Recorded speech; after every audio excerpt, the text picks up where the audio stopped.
mayo de 1944. El Pacífico hirviendo en sangre y acero, los submarinos japoneses debían ser sus guardianes silenciosos.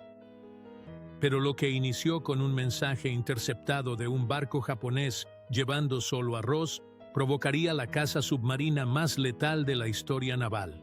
El USS England, un pequeño destructor de escolta armado con un arma experimental llamada Erizo, llegaría a romper récords, hundiendo 6 submarinos en menos de 2 semanas.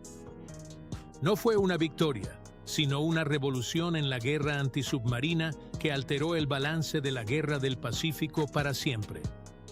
Y antes de revelarlo, suscríbete si te gustan los videos de la Segunda Guerra Mundial. 13 de mayo de 1944. En la sala de operaciones de la Unidad de Radio de la Flota del Pacífico, la guerra en el Pacífico cambió con un trazo de lápiz. Criptoanalistas escaneaban transmisiones japonesas interceptadas, sus ojos en un sinfín de caracteres. La mayoría de mensajes eran rutinarios, pero uno destacó. Un submarino, el I-16, tenía programado entregar arroz en Bougainville. A primera vista, parecía trivial. Sacos de arroz para guarniciones hambrientas. En la guerra, la comida era vital como las balas. Sin suministros, unidades enteras podían morir de hambre. El capitán Robert Williamson dejó su café, comprendiendo al instante la oportunidad y su significado. Si era cierto, el submarino japonés emergería pronto, y eso significaba vulnerabilidad. La información era muy precisa para ignorarla. La Armada de Estados Unidos ordenó a 3 destructores de escolta, el USS England, el USS George y el USS Raby, interceptarlo. Estos barcos no eran potentes portaaviones o cruceros, sino depredadores ágiles, diseñados para cazar y destruir submarinos. Lo que los japoneses no sabían era que este mensaje interceptado desencadenaría una campaña como nunca antes se había visto. Los estadounidenses no solo cazaban un submarino, estaban por lanzar el barrido antisubmarino más devastador en la historia naval, uno que paralizaría la flota submarina de Japón y demostraría que tecnología, inteligencia y precisión superaban al sigilo y la tradición. La caza del I-16 no era solo hundir un submarino. Fue el inicio de una operación de 12 días que eliminaría un escuadrón entero. El USS England cruzaba el Pacífico a 23 nudos. Sus motores agitaban el agua en una estela espumosa. Era una embarcación pequeña en comparación con los gigantes de la flota, un destructor de escolta clase Buckley de tan solo 1.400 toneladas. Pero lo que portaba lo hacía extraordinario. Delante del puente, destacaba un extraño dispositivo, un mortero antisubmarino británico apodado Erizo. A diferencia de las cargas de profundidad tradicionales, que explotaban a profundidades fijas, forzando conjeturas, el Erizo disparaba 24 proyectiles de contacto en una dispersión letal. Solo detonaban al impactar un objeto sólido. Sin explosiones malgastadas, sin sonar inoperativo, sin perder tiempo. Por primera vez, la caza de submarinos era matemática, no conjeturas. Profundidad, rumbo y velocidad objetivo se calculaban en tiempo real. Ataques se repetían hasta confirmar un impacto. El oficial John Williamson encarnaba este nuevo enfoque. Un oficial de Cambridge, con mente aguda en trigonometría y física, sabía que cazar submarinos no era solo instinto. Era geometría pura a través de kilómetros de océano. Memorizó las estadísticas. Las cargas de profundidad daban en 1 de cada 80 ataques. El Erizo destruía en 1 de cada 5. Para Williamson no eran números abstractos. Eran el plan para cambiar la guerra naval para siempre. Mientras el USS England iba a su primer objetivo, su tripulación mejoraba sus habilidades. Operadores de sonar distinguían cantos de ballenas de pings metálicos de submarinos. Los artilleros estaban listos con cargas de profundidad, mientras otros aprendían el disparo del Erizo. Conocían los riesgos. Los submarinos japoneses portaban torpedos que partían su barco por la mitad, pero también la más letal arma antisubmarina jamás inventada. El escenario estaba listo. Adelante, el I-16 preparaba su misión de suministro. Para los estadounidenses, no se trataba solo de interceptar la carga. Se trataba de enviar un mensaje a la flota submarina de Japón. El océano ya no era su santuario. El 19 de mayo, las tranquilas aguas del Pacífico no revelaban la violencia inminente. En el USS England, la sala de sonar estaba tensa. Los operadores se inclinaban sobre sus instrumentos en silencio.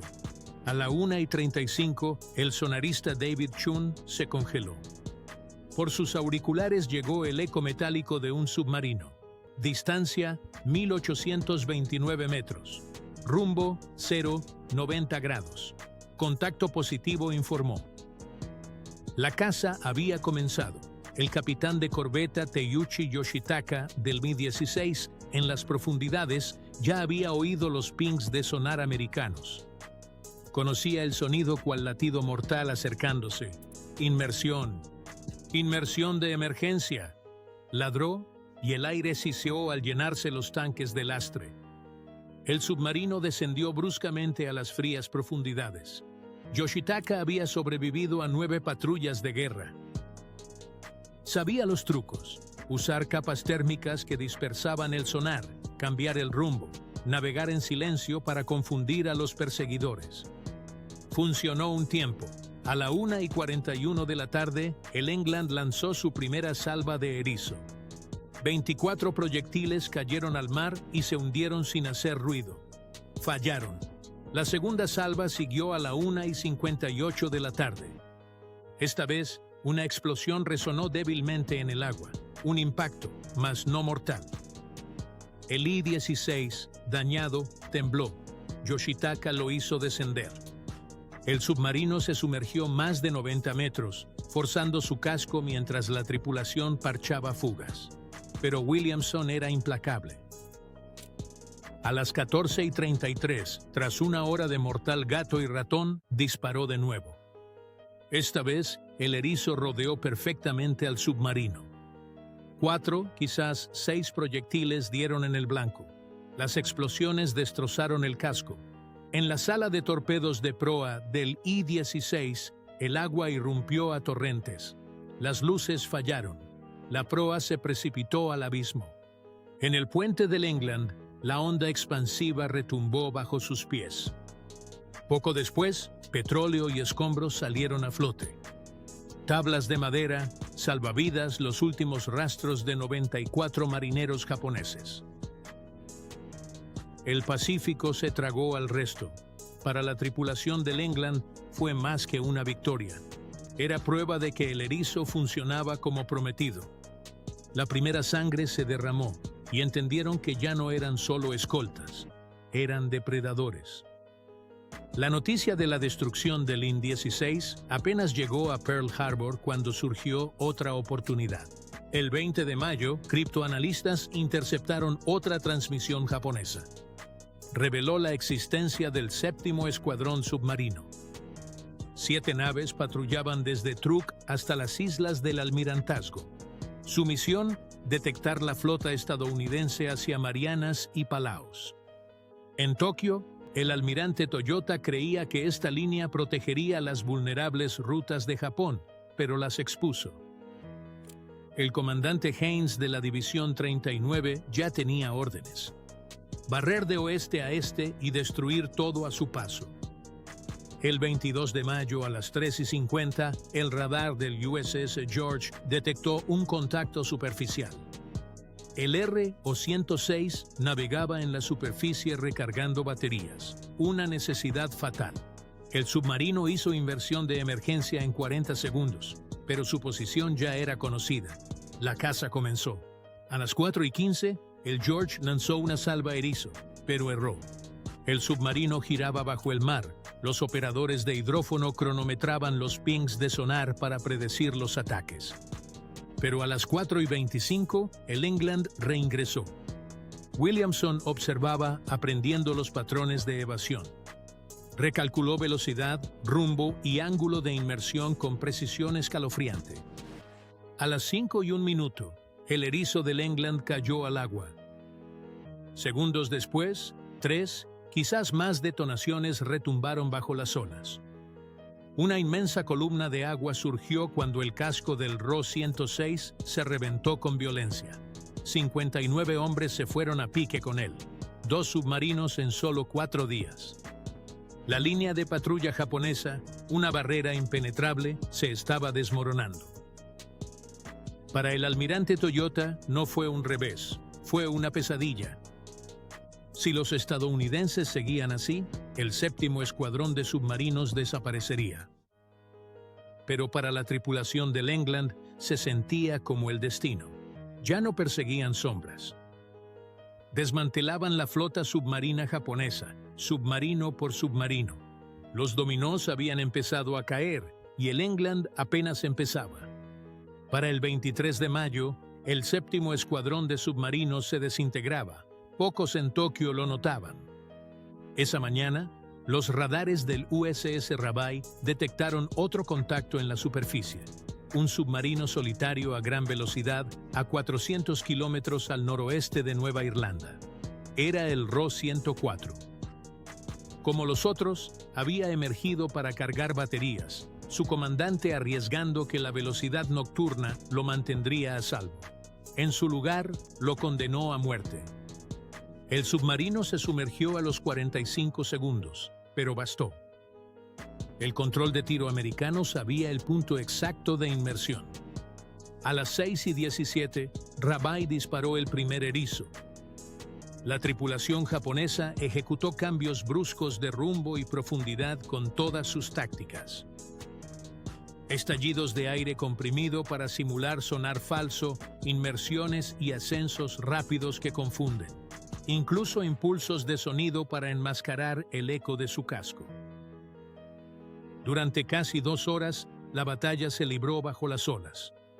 El Ro 104 era hábil, quizás el adversario más astuto hasta el momento.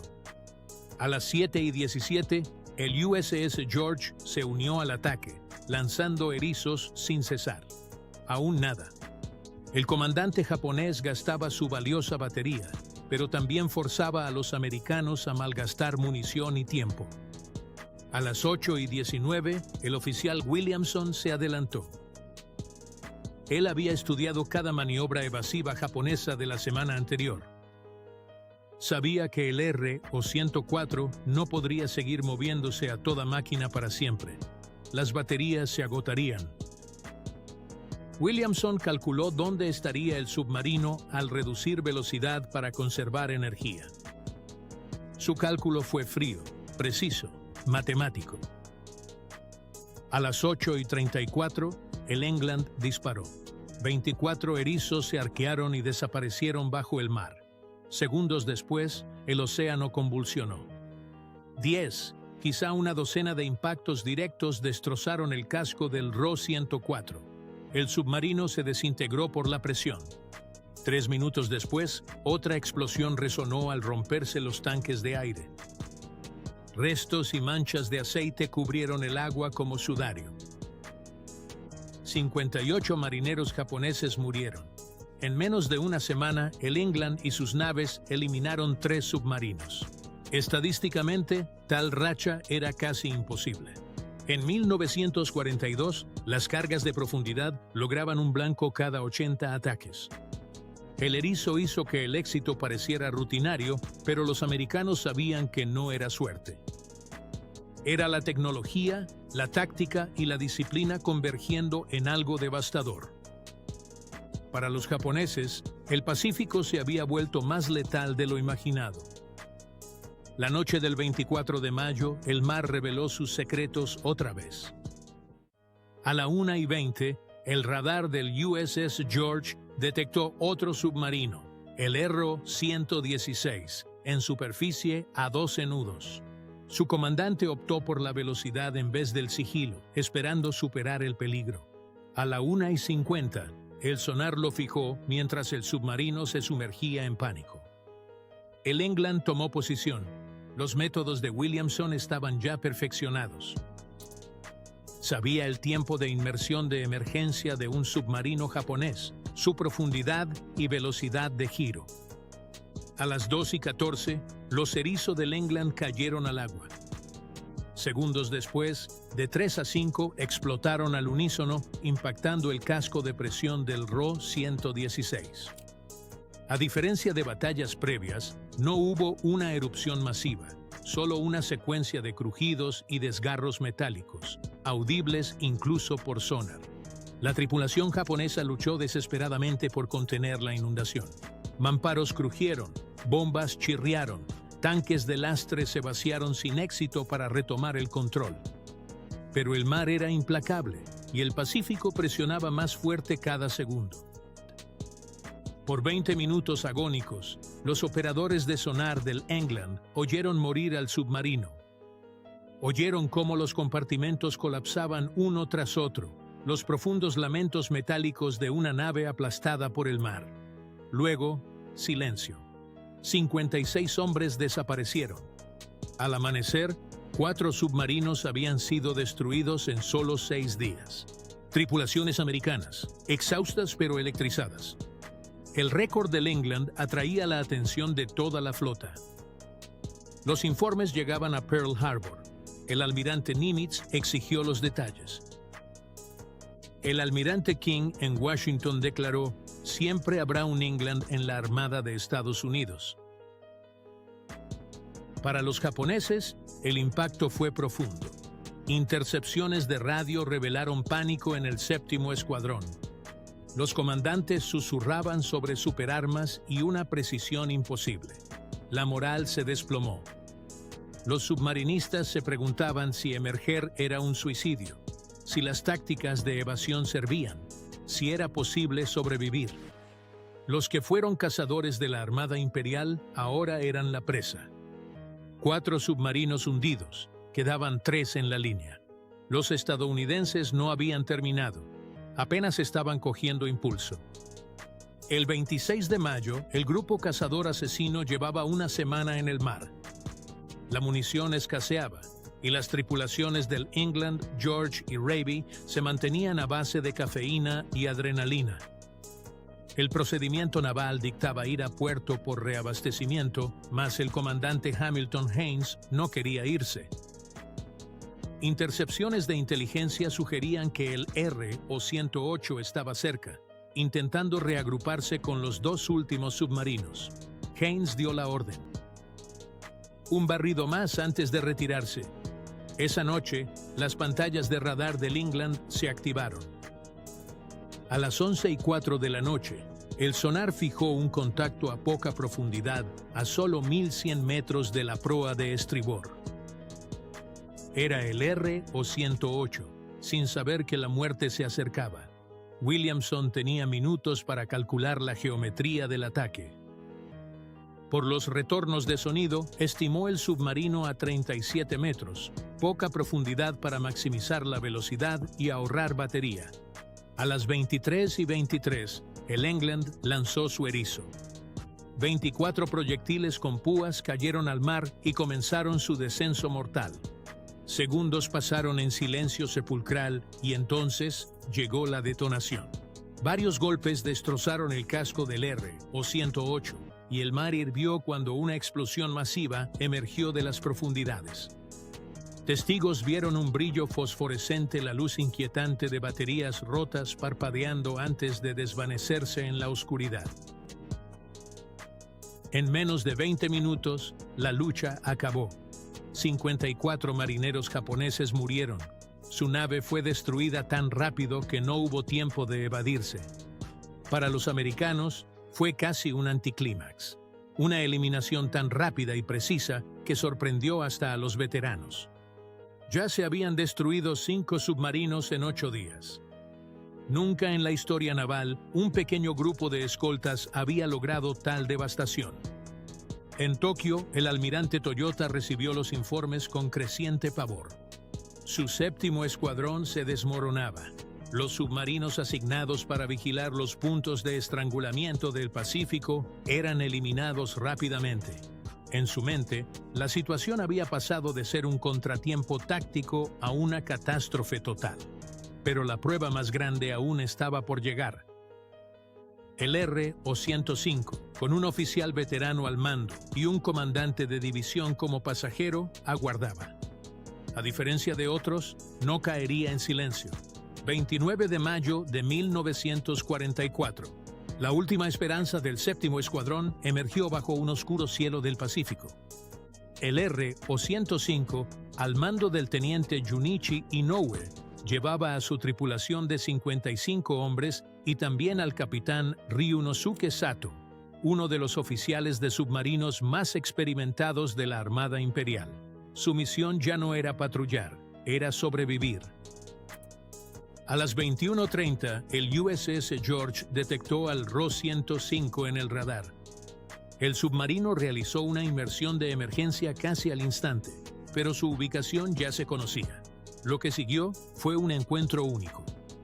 Un duelo de 25 horas bajo el mar que puso a prueba cada truco de la guerra submarina contra cada gramo de persistencia estadounidense. Toda la noche, George y Raby atacaron con erizos. Una y otra vez el océano tembló, pero el submarino evadía. Las maniobras de Inoue eran brillantísimas. Giros de emergencia cada 3 minutos, cambios rápidos de 18 a 91 metros, aire comprimido para falsos blancos de sonar y navegación silenciosa para ocultar el ruido de la hélice. Cada salva americana tenía su contrapartida japonesa. Las horas pasaban, la munición escaseaba, la fatiga devoraba a cada hombre. Al alba del 30 de mayo, George y Raby estaban exhaustos. Por más de 24 horas, lucharon contra el R-105 sin un golpe fatal. El capitán Haynes, que había mantenido al England en reserva, finalmente cedió.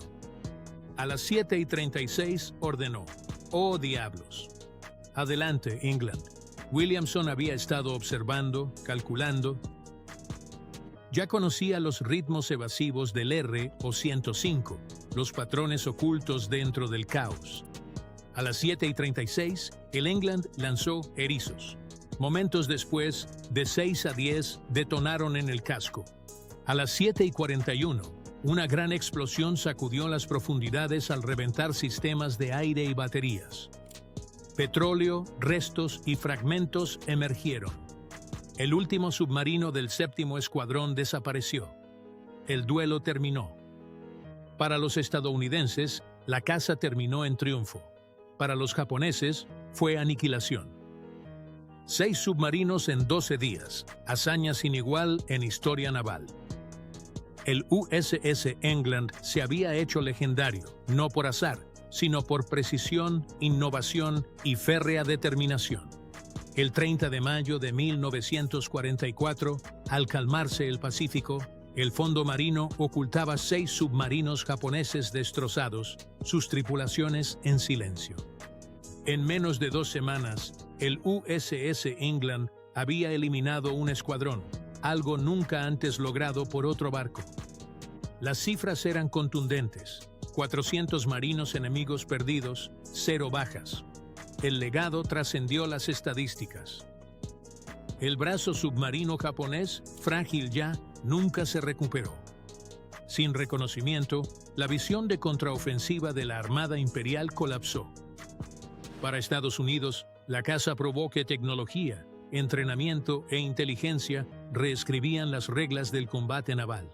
El erizo se hizo estándar y los métodos precisos de Williamson fueron estudiados por décadas. El almirante King cumplió su promesa: siempre habrá un England en la Marina de los Estados Unidos. Pero para los hombres que lo vivieron, esos 12 días fueron más que historia. Recordaban cómo innovación y coraje pueden decidir el destino de guerras.